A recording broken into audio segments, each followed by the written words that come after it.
Call of Duty Black Ops 4 has now officially joined the Battle Royale scene, and it's naturally drawing influence from what existing games have done both right and wrong. Let's take a look at what Black Ops 4 borrowed from PlayerUnknown'S Battlegrounds. Number 10. Distribution Platform. This is an area where PUBG may actually come out looking better than Black Ops 4. PUBG is a game with worldwide reach due to its availability on Steam and its availability throughout China. These are things that Blackout doesn't benefit from. Global appeal may suffer due to the game not being available to Chinese players, as such an enormous market is not available to sell to. Instead of being purchasable on Steam, Black Ops 4 is being sold on PC through the Activision distribution platform Battle.net, which is more popular as the client that you also launch Overwatch and World of Warcraft from.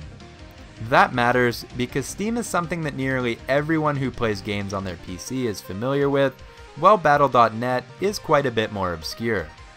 Steam is simply the better marketplace to push sales for a game. Battle.net has fewer features, less functionality, and, let's face it, far fewer games. Many gamers have even voiced their frustration over the platform. Steam is a platform with global reach, while Battle.net is really only popular in North America and parts of Europe. Number 9. Multi-platform presence. This is something else where PlayerUnknown'S Battlegrounds couldn't really compete with a Call of Duty release. PUBG has undergone a lot of optimization since its initial release on PC, and to its credit, it's continued to remain the most popular game on Steam, but it still has some glaring errors. Compare that to the barely functional, seemingly always buggy Xbox version, and you'll start to see the problem. Activision, however, handled a multiple platform game release far better than PUBG did. While it seems like a cruel thing to say, the optimization on the Blackout beta was better across all platforms than it was in its competitor PUBG. Call of Duty has long been a title that has heavily emphasized the console experience, even fostering a respectable esports community. They now aim to take a large share of the PC market by releasing a Battle Royale game. While Call of Duty has traditionally been a title played on consoles, doubling launch day sales on PC show that Activision may soon look towards the PC market as something to market to more often. Number 8. Gear system. Before you start killing everyone you possibly can, you need something to do it with. After landing in Blackout, your first priority is to find a weapon and some gear as fast as possible. If you've ever played another Battle Royale game, then you'll know this feeling pretty well. Blackout borrowed heavily from games like PlayerUnknown'S Battlegrounds in this aspect. Just like in PUBG, you're able to gather loot in Blackout. That includes all the usual stuff like guns and bullets, but also attachments to make your weapons more effective like grips to help control recoil, and scopes for magnification. Where Blackout differs from others in the genre is the reinvention of perks. Perks in Call of Duty have always been specializations for a loadout that allow things like faster reloading, longer sprinting, or quieter footsteps. That's not exactly how they work in Blackout, however. Instead of being something you can select in a class creation menu, perks in Blackout are temporary buffs and bonuses for your character that you will find on the ground mixed in with chest armor and first aid kits. Number 7. Shrinking Playzone. This is obviously related to the pacing of matches and keeping a match engaging throughout. Playzones periodically shrinking is something present in every recognizable Battle Royale title. PlayerUnknown'S Battlegrounds used one just as H1Z1 did before and Blackout did after. The general idea of the shrinking play area is to force players to fight. This happens after everyone has either gathered adequate loot, died, or taken adequate loot from those they killed. The play zone becoming smaller forces players to interact with each other by condensing the remaining players into a smaller and smaller zone. Eventually the zone, if there is no winner first, will collapse to a tiny zone in the middle of some random field and force the last few to fight it out to the death. This idea is also present in Black Ops 4's Blackout mode. No groundbreaking changes have been made here. The circle or zone or Eye of the Storm, whatever you want to call it, is a fairly simple gameplay mechanism that enables a game to keep up a brisk pace on an enormous map. Number 6. Viral marketing. This theft is one of the spotlight. Crowds flock to the hot game title, while older ones devise ways to retain their hardcore player bases after the flavor of the month gamers have long tired of the new game's release. It's impressive that PlayerUnknown'S Battlegrounds was able to garner so much attention. While a Battle Royale game like H1Z1 had already seen wild success, PUBG was a title that helped launch Battle Royale games from a niche to a community that is large enough to penetrate popular culture. The game saw wild success with marketing campaigns and the help of Steam. The game quickly took off with streamers, and the game set an all-time peak of 3.2 million concurrent players.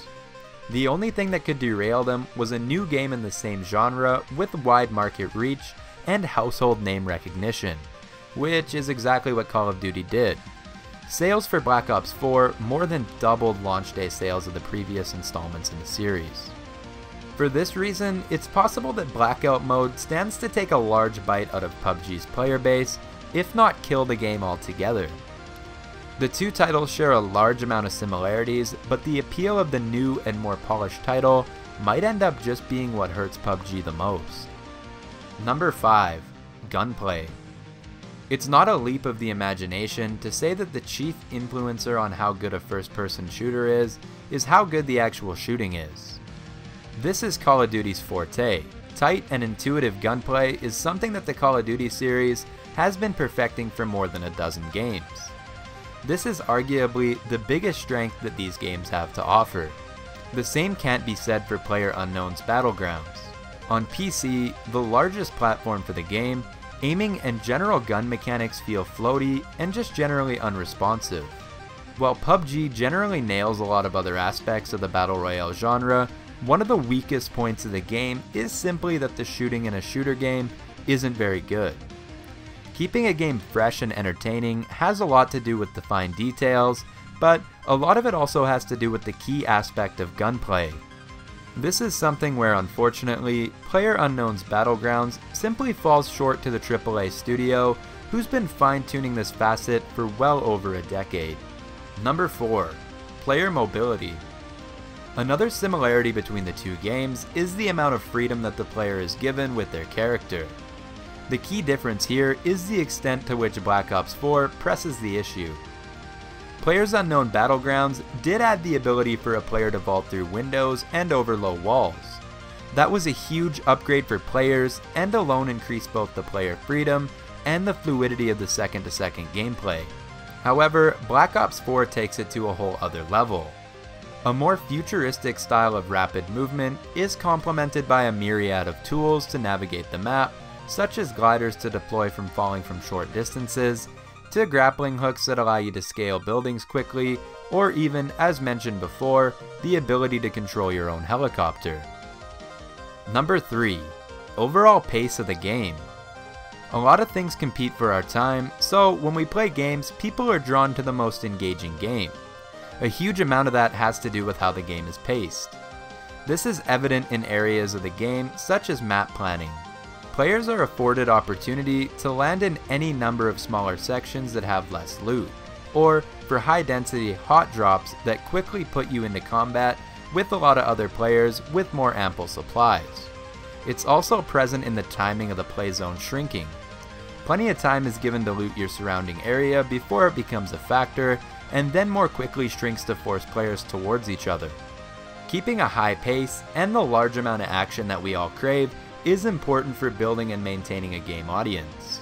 There are more patient people out there willing to creep around the outskirts of the map and let other players kill each other off, but the majority of us would rather be the ones doing the killing, even if we eventually get killed in the process.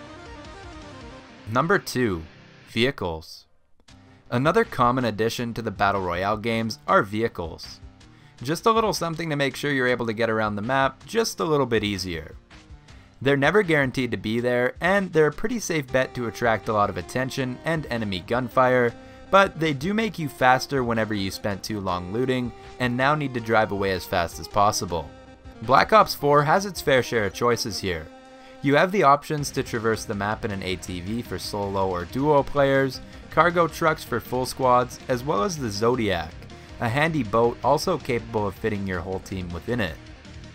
These are especially useful in Blackout as the river spans the entire length of the map. However, Black Ops 4 has implemented something that's just a tad different. The new Blackout mode is equipped with player-operated helicopters. Naturally, they've also added anti-aircraft equipment to give players who remain on the ground a good chance to punish any player who's too lazy to walk to their destination. I mean, it's only fair.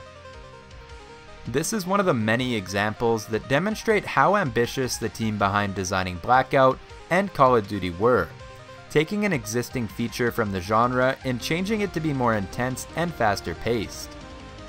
Number 1. Dropping from an aircraft. Beginning off the list is led with what you do at the beginning of a march. See, I said borrow and not steal for a reason.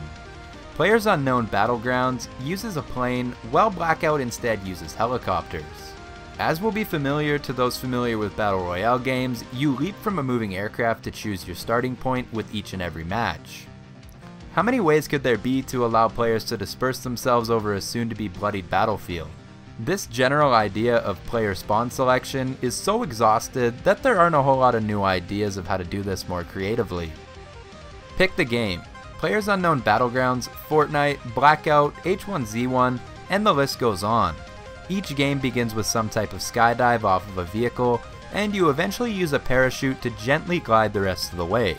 There's nothing new here at all, and I guess that's okay. Blackout is the newest iteration into the family of Battle Royale games. While the genre is hot, Activision was able to swoop in with ideas adapted from other existing games like PlayerUnknown's Battlegrounds. Knowing what players like in a game makes it a lot easier to make one that they're going to enjoy more. While Blackout is thriving, enjoy what Call of Duty has brought to the table.